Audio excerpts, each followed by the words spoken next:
divinity, nature of divinity, but also about the characteristics, the specific features exhibited by divinity.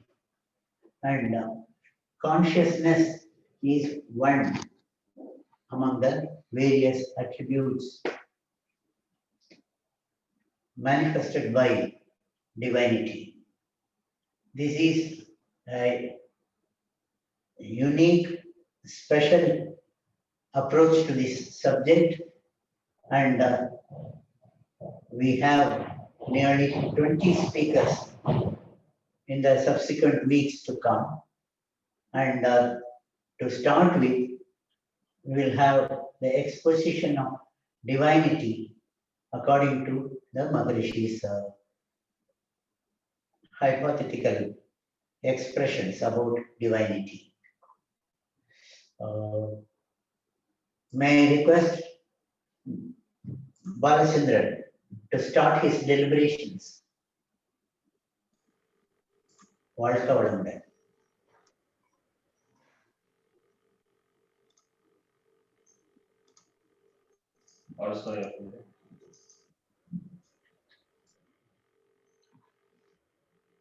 May the whole world enjoy prosperity, happiness, and peace.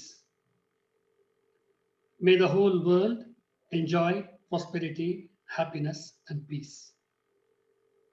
May we all be blessed with good health, long life, prosperity, wisdom, and peace. Dear fellow travelers of consciousness, I thank Dr. Rabindranath for having given me this opportunity to address you. It's a great honor, and the entire team working with him for this great cause. They have taken a lot of trouble of organizing an earlier meeting, and then now they are going to have a series of talks so that what Maharishi has been talking about, which is totally new, both to the spirituality and to science, and how we can go ahead and have a concrete program with NIMHANS. With the blessings of Maharishi, who has thought about it for more than 60 years, and Divinity, I will try to share within my own limitations what Swamiji has said about Divinity. And then followed by that, we'll have an interactive session. So with the pranams to everyone, we'll begin this program.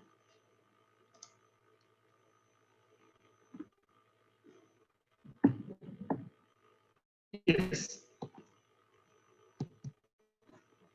About divinity, the whole human community for thousands of years have been having different concepts about it. And there have been wars, even world wars, and differences of opinion among people, differences between scientists and spiritualists and religions. And that is where Maharishi has come out with a very, very concrete definition of what is divinity. In 2002, we had a world conference on peace. And we had intellectuals across the world, spiritual leaders, scientists, all meeting together to how world peace is possible. So in that, Maharishi makes a very succinct statement. Now the time has come for intellectuals of the world to assume the responsibility of reforming the world in accordance with the understanding of real nature of God and universe. So Swamiji has taken a very bold step of defining what God is, defining what divinity is. And whenever Maharishi takes up a topic, the beauty is he will go to the very depth of it. In Tamil, he will say unmai. Unmai means go to the very root, ulmai. So he will go to the very depth of it. In fact, right from first principles, be it economics, be it science, be it philosophy, be it education, be it politics. And that is where he is able to have a holistic vision and a holistic response to the issues and holistic reply, holistic solutions. In this lecture, in this presentation, we are going to see what he says about divinity. And for that, he goes to the very beginning of how the concept of divinity came into human beings and what science has done about it. And then he comes out with a definition. So we will go for that. So he goes to the very early times of humanity. So he starts from the first man. We all came from animals that both science and spirituality talks about it. So we were from monkeys, missing links were there. So we almost were like animals, leading a nomadic life, a group, a small tribe, killing some animals and living on that, whatever is available in nature. And then when that is not there, they they further go out. So this type of nomadic tribes was the beginning of humanity. After a long time, he gives a very beautiful explanation of all things. A very beautiful description. And then we settle down for agriculture. So he says how the first plant was discovered, how he was able to put the same seed and then it started growing like that. So after thousands and thousands of years, then the human being found out that we could also replicate nature. And so we knew about harvesting. So it is at that time which no animal was able to do so far. And the human beings first time cultivating something and waiting for the harvesting. And so he had to settle down. So that is how settlements began. And when we started living in groups, then some problems also came about. Well, of course, they had a chance for sharing the whole thing and they were able to settle down. They had a home to stay, families happily staying there. But along with that, came about. So somebody was working for a few months, and then at the time of harvest, maybe another nomadic tribe comes and takes it over. And so they needed to have political administration. So slowly, society, a civilization starts evolving. So political administration had to be there. Who will look after the law and order? As to who will get what and things like that. And then trading started. So they started storing things, and when they had stored, they would go ahead and barter system was there. No, money system was not there. So one tribe going to the other tribe and then barter system. So trading started. So political system and trading. And when the group started becoming like that, staying like that, so they needed what is called a virtuous way of life. That means how harmony can be built in the society. So we know what virtuous way of life, non-violence, I will not kill others, morality, duty, charity. These concepts were introduced. A legal system was there, a political administration was there, trading, how it should be fair, all those things started. So human beings started living in a totally different way from the rest of the humanity. So there were a lot of benefits, problems also were there. So when they found that, in spite of all the legals and police systems and all that, still a virtuous way of life was not being practiced. So then some great masters, so they thought about it. And they said, then they introduced the concept of God. So the divinity was started by great men. So they said that if you do something wrong, God is watching you, divinity is watching you. And depending on the community, they gave a shape, they gave a form, they created some stories, depending on the level of audience, the understanding of audience, and what was available in that particular place. So they introduced this concept of divinity for the first time. So they said that there is a God who's looking at you. So everything will be, so we know that in India we have this Chitragupta, isn't it? So he was noting down what all of you are doing, pluses and minuses. So the concept of virtue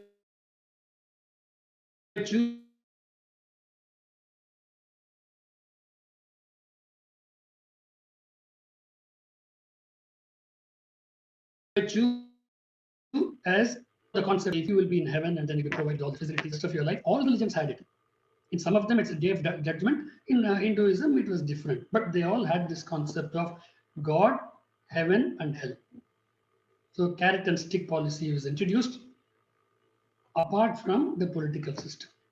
So three important people, leaders were there. One is the political leaders, the other is the economic leaders, and the religious leaders.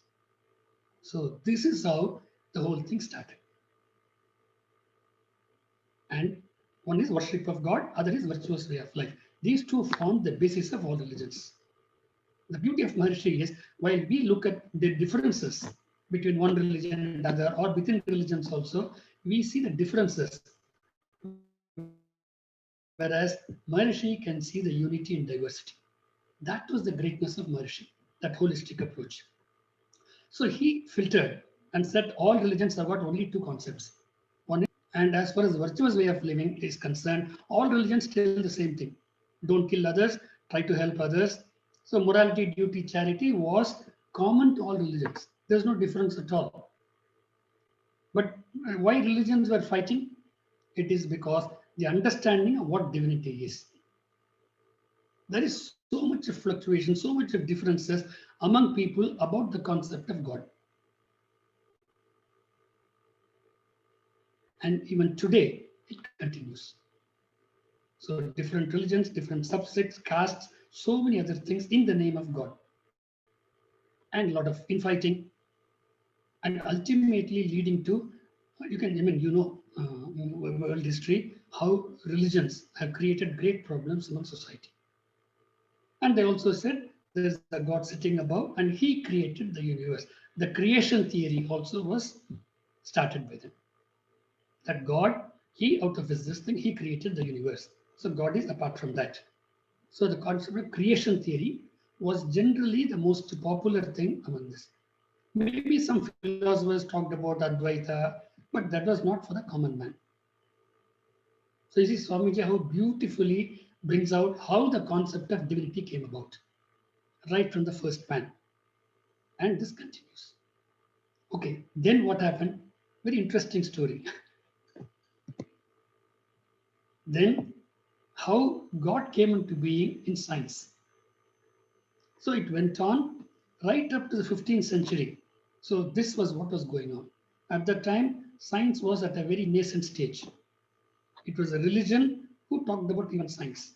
How natural things are happening was also under the influence of religious leaders. But we also know that it was Copernicus. The beauty is Copernicus was a Christian priest.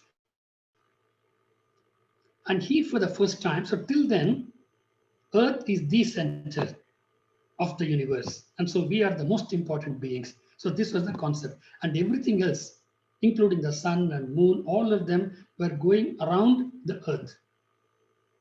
So this was the concept, and God was above that, and he created all these things. So there was no doubt at all about these things. But then Copernicus, as I told, I think is a Polish priest.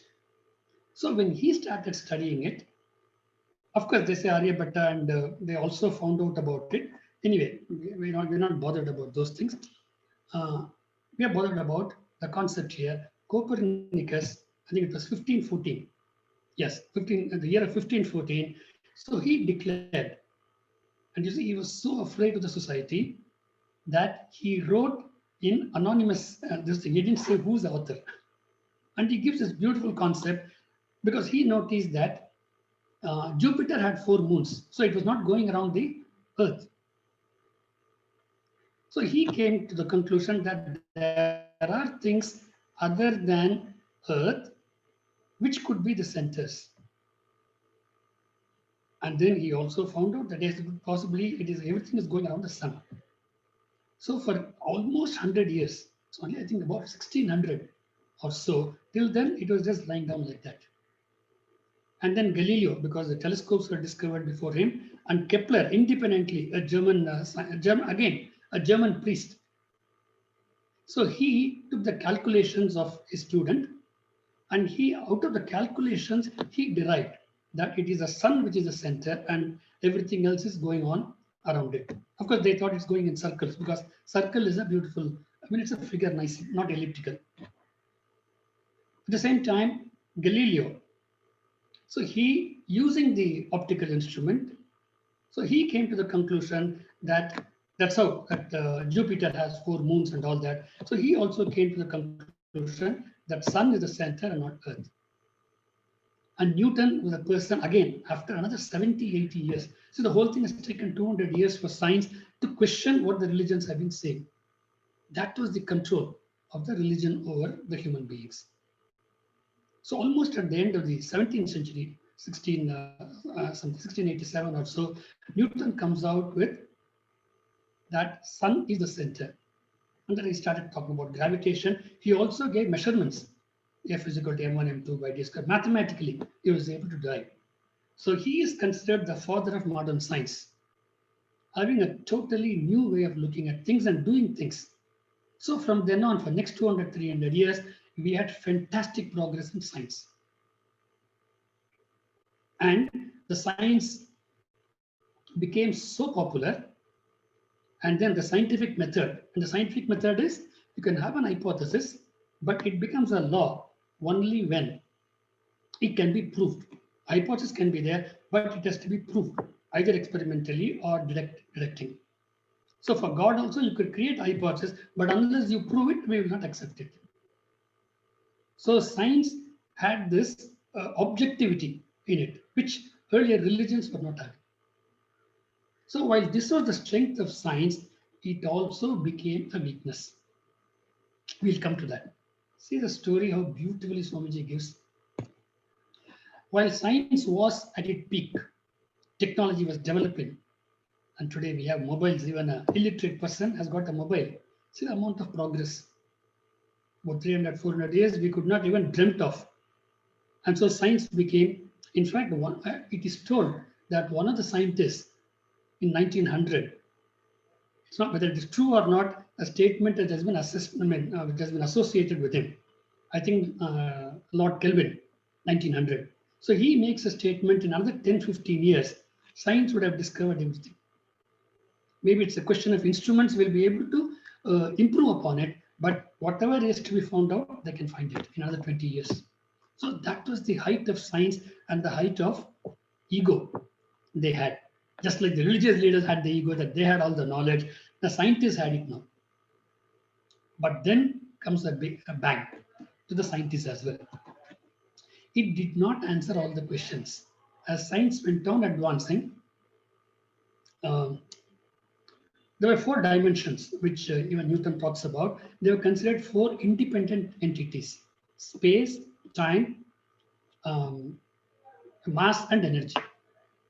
They thought that these were absolute and unconnected. So that was the concept he had.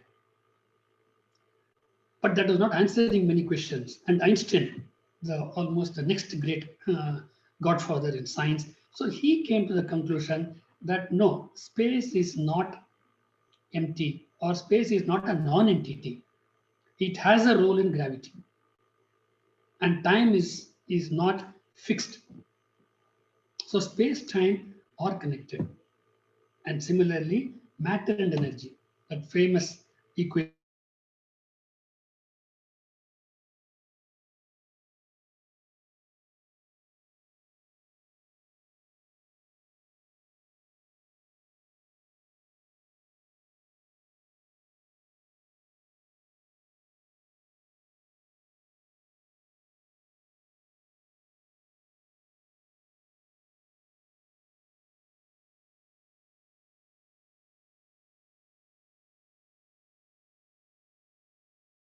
So these questions were bothering them.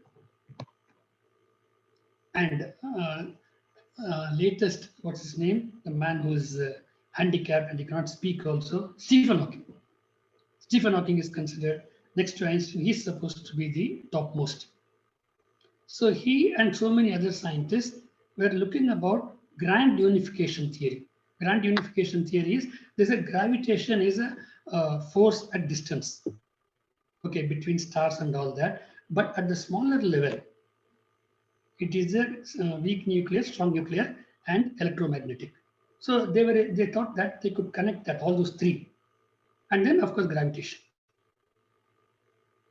And then later, Stephen Hawking also wanted to talk about theory of everything. He writes a book on that, theory of everything. And Einstein also, while he reduced 4 into 2, he wanted to reduce it to 1. He was not able to do that. A generalized theory of science. So that the 2 also could not be done. And even in the 4 energies, he was not, about quantum theory, he was not very happy actually. Though he was a part of discovering it. So he saw gravitation and quantum, they appear to be not in concordance. So in his later life, he was working on that. Just like Shankara, in Advaita, he believed, he was a propounder of Advaita. But then, because of the limitations of the public, he had to talk about 6 samayams. Okay, 6 branches. So it seems at the very fag end of his life, I think in Kumbakonam, so he realizes that I've talked about Advaita, but I've ended up with 6 of them. I could not reduce it to 1. That is why Vethathiri Maharishi, he started the Brahmanyanam course there, it seems. So he made a statement sometime there. So here is Swamiji, who talks about Advaita, and at the same time, he is going to see how all this science blind ends, where it has stopped, how they can all be connected. A man with a great daring to look at science and to combine all the religions as well. So Mahayoga, harmony in everything, that was his goal. So world peace is just one of them. Each one of them is a gem. And Swamiji has that holistic outlook. And we are going to see that. So what questions were unanswered in science and what religions were fighting about. And so Maharishi gives out a unification theory where all religions will be unified and science and religion, science and spirituality can be together. And by his revolutionary concepts of what is divinity, which is a topic for today. See the amount of research he has done for all the 60 years he has been going on working on these things. So he does divinity, he defines it as gravity.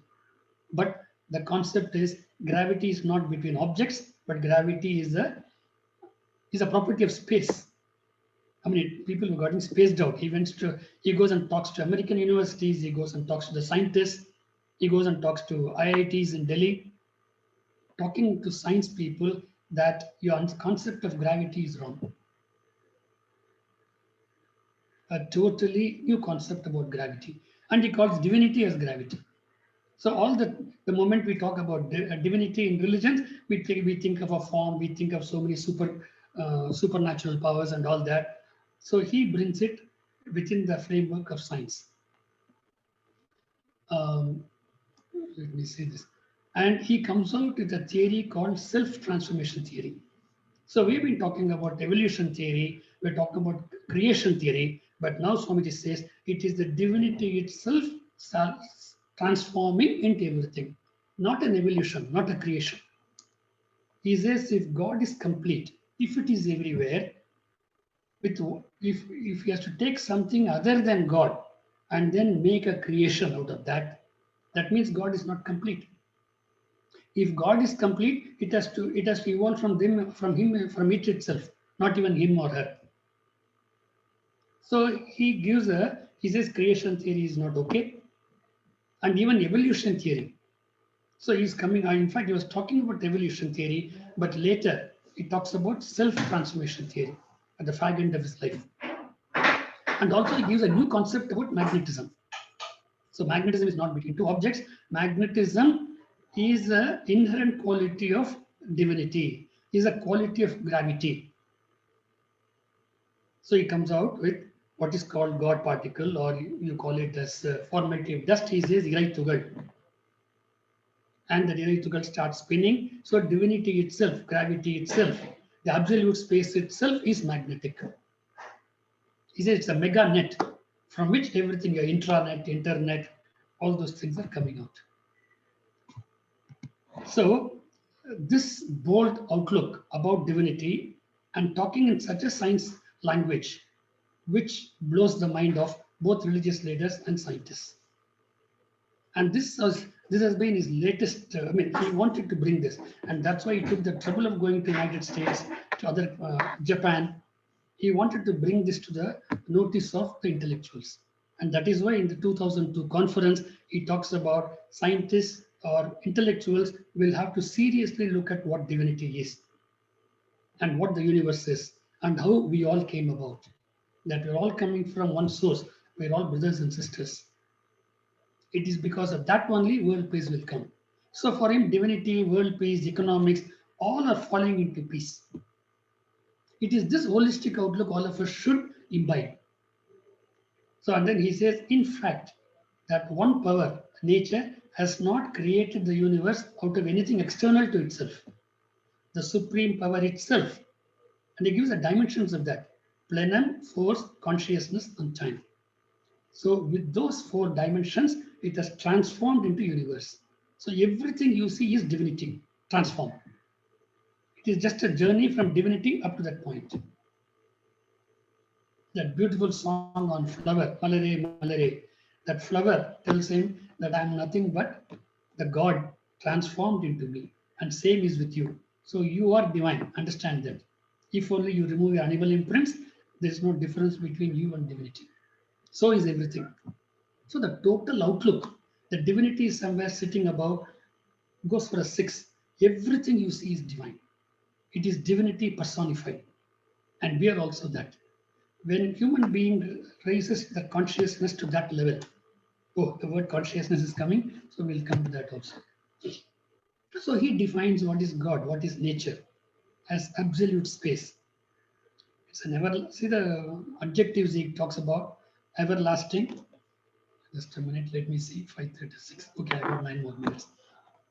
Absolute space is everlasting, singular. This is the only energy. Singular, almighty. It is the mightiest because it is able to float the entire universe just like a magician. Almighty, all penetrative. It is so penetrative that we are not able to see that. Permeable, thoroughly permeable. So it allows everything to go in and it can penetrate everything. Highly transparent. It is because of that air is transparent. That is why we're not able to see air. Whereas solid objects we are able to see because it is not transparent. So because it is super transparent, we are seeing it and we say it is not there. Bharatiyar again brings out a beautiful statement. You are seeing it and then you are saying it is not there. Swamiji says, Mature Pagargendra, Poi Solron அப்படிங்கிறார். But in his own nice way. So we are saying God is not there, you are seeing it. You are not understanding it.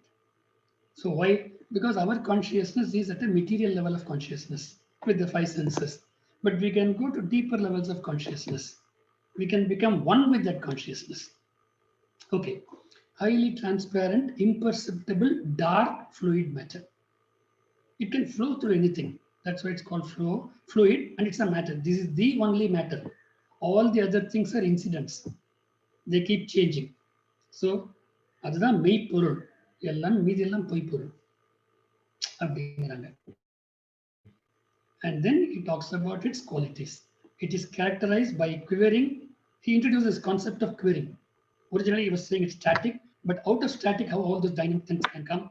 So he modifies his theory a bit. So he says there must be a quivering nature, kinematic quivering, that is of its own. The another quality of space, kinematic quivering, self-compressive. That is another criteria, another quality, that it is self-compressive and quivering. And because of these two only, it is able to produce so many things or transform into so many things, not even produce.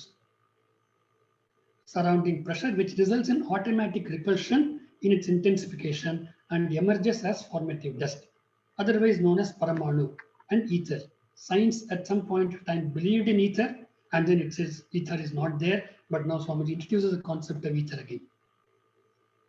So this is the nature of unified force. So he talks about that one force, unified force he's giving, which scientists are still looking for. The source of all forces, with 4 indivisible qualities, which he mentioned: plenum, force, consciousness, and time. So that is divinity. There is nothing other than God out of which everything is, even if it's just manifesting. And then he gives a beautiful definition of consciousness. It is the order of function in everything, everywhere. Nobody has given such a beautiful definition about consciousness. And of course, there will be other speakers later who will go deeper into consciousness that has got different levels of consciousness. One is total consciousness, out of which everything is coming out. And as it starts coming out, the first is first level of consciousness, where pattern, precision, regularity are the three characteristics. Then when it comes to a living being, in addition to that, we have cognition, experience, discrimination. And then at the human level, it can even look at that consciousness, try to understand what is the consciousness within me. And as you evolve, as the sixth sense evolves, you can become one with the total consciousness, which is the very purpose of human life. That's how the journey of consciousness completes in human life. So we are all proud owners of that consciousness. If human beings are told that you are divine and you can reach that, then their attraction to all smaller things will vanish. Give up. When somebody will give up, when you give something better than this, automatically, a child, if you want to take the mobile from its hand, for that chocolate, so I will give you chocolate, then you will give the mobile. Yes, for that chocolate is more important. So it will give up this. So if we come to know that there is a greater pleasure, which we call it as ecstasy, we are oscillating between pain and pleasure, but peace and ecstasy is possible. Then automatically we will not give pain to self or others. We will try to give pleasure to others. And we become ambassadors of peace. And that is exactly what Swamiji wants the entire humanity. So, if consciousness, unfortunately, today's science does not talk about consciousness. It talks about force. At what rate the sun is moving, what rate Earth is moving. It talks about the force, but it does not talk about there's a consciousness along with force. After all, the whole universe is operating so beautifully, there must be a consciousness operating. There's an intelligence which is operating. If everyone in Chennai, if they are stopping at the red signal and leaving only at the green signal, then we will say we're very conscious beings. Today we are not. Okay, so if we have to be treated properly, if we have to follow the rules, we have to tell one lie, that there's a GPS looking at you. That is what God was. That story could be wrong. Even today, if we are told GPS is looking at every signal, then you will find that people will start behaving. So this concept of God came about as GPS. But now we don't believe in that because man's conscious. Now we have to give a scientific explanation to that. That whatever you do, the result is coming as manifestation of divinity. So that is consciousness.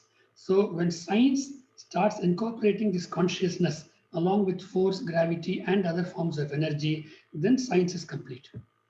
Religion also gets complete. And there is a unanimity. So science and religions are not opposite.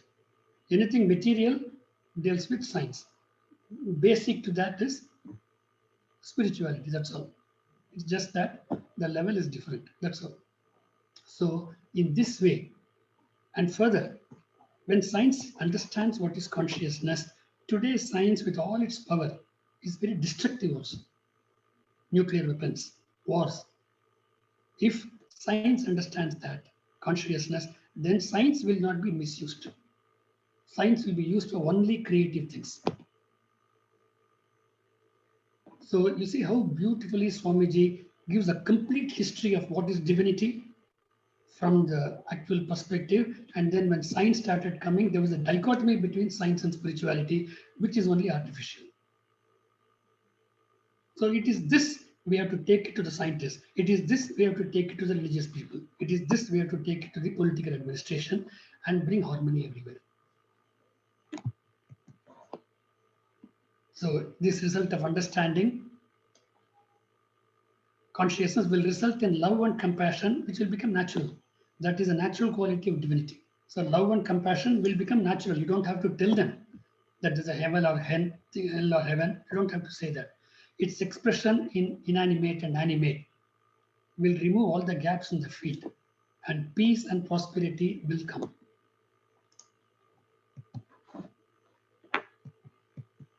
Yes. So with this temple of consciousness is to teach this. That is how, as Vivekananda foretold, that in South India, one temple of consciousness will come where there is no idols. Consciousness will be the God there. So we are all very lucky that Swamiji's concepts, we have tried to imbibe it. We have to go a long way, but at least that we have got it. Let us absorb it. Let us become divine and also take this beautiful fragrance everywhere. I think that is Guru Dakshina Swamiji would like to have. May the whole world enjoy prosperity, happiness, and peace. Thank you for this opportunity. Be blessed by the divine. Or have a long day. Be blessed by the divine. Thank you, Professor, for enlightening us. Rangaswamy here from Oslo. Congrats for starting in a great journey of consciousness with your guidance on divinity, and you have made us travel through this journey in historic times to today's times in the modern world, and how Maharishi has simplified these philosophies